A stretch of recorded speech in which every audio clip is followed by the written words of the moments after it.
So we're at Tonfanau in North Wales. There was an army camp here from about 1938. You have to imagine this whole area was covered in admin buildings, accommodation blocks. There was a cinema, there was a hospital, there were shops. And then after the war, it was out of use for a very long period. In 1972, it was used as emergency accommodation for around 800 Ugandan Asians who arrived in the middle of the night. It was raining, it was late September, and they arrived at that railway station right there. It was around 800 altogether. They were all taken then into the building you can see over there. That was an office block where they were induced into the camp. They had to give their names and their details and so on. Then they were, those orange buildings with the orange roof, that was accommodation. A number of them were there. If you look at over here, all that's left of it is that small piece of metal, but that used to be a barrier coming over the road. You can see that the road is tarred.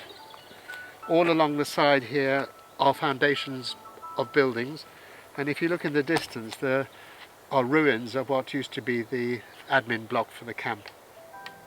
So it's a very atmospheric spot, especially on a day like this when it's so peaceful and sunny. The only other thing to show you is that house there. It was commandeered and it was used by the officer in charge of the whole camp as his personal accommodation, because it was the most comfortable in the area, so he had the use of that. It was auctioned up for sale, and the Ministry of Defence was able to buy it for the use of the Commandant. When they arrived, they must have wondered where they were coming to. As we already know, Tonfanau was a long way away from anywhere. The poor things, when they came off the train and from off the buses that had brought them from London, they were very bedraggled and very tired and frightened. I would put some of them were frightened as to wondering where they landed.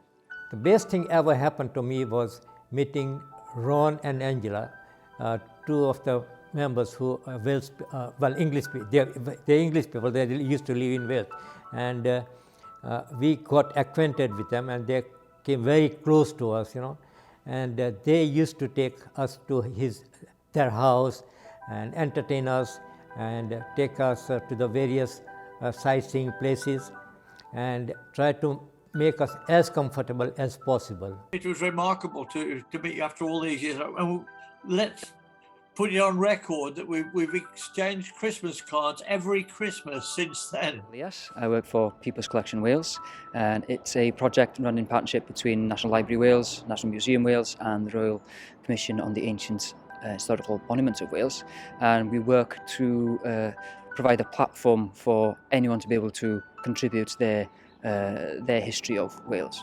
It exists purely online. It is an online platform, but obviously that provides a gateway for people to investigate their own history. People's Collection as a platform is becoming more recognised as somewhere to share material, and we are lucky enough to have a lot of projects getting in contact with us and sort of realising that we can provide a service and support. I remember that when they arrived, there was a lot of talk about how scared some of the Asians were coming off the train, just because some of the soldiers were there because they'd been clearing up the camp, making it ready for the Asians, and therefore they were on the platform to help them off the train and to get their belongings off.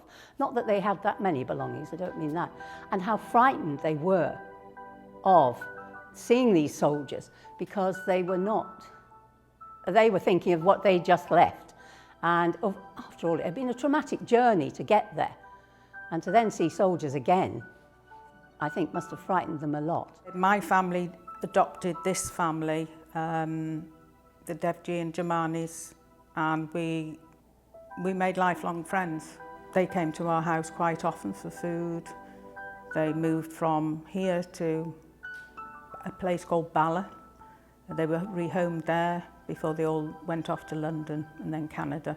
I think it goes to show the hidden histories that we have everywhere, and it's great that people are getting involved and seeing the benefit of recording this material and sharing it with a wider audience.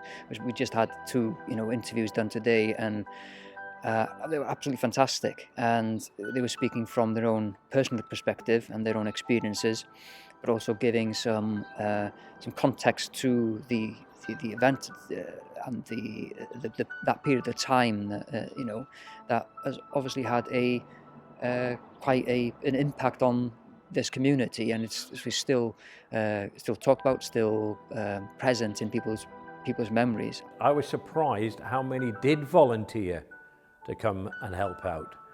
But when you see people going through hardship, then you suddenly realise that you wouldn't like to be in that position yourself. So it's just a thing that I think people do, especially when people are in crisis point. It's gold, and it's handmade. A regular family that used to come up to the medical centre for various appreciated the care they were given. little things, and they appreciated how welcome they were made. And this family gave me this when they were leaving. One of them showed us suitcases when they went down to the camp, where they'd stripped the lining out and put the money behind to get it out, and in old coats as well, down the sleeves. But it was very distressing for them that they lost their livelihoods. I come from the Caribbean. I'm an Indian, same as those people are. We were sent there, indentured labour. It was the same as they were sent to Africa, should you imagine. So we've always been a race that goes wherever we go. We try to make our community better, and it's the reason I'm a councillor. If you move into a community, you've got to make it better. At least try. Put it this way, I was in a position where I could help people, and it's nice to be able to help people, and I felt great. And when they actually left, it was some sad goodbyes, because you made some very good friends.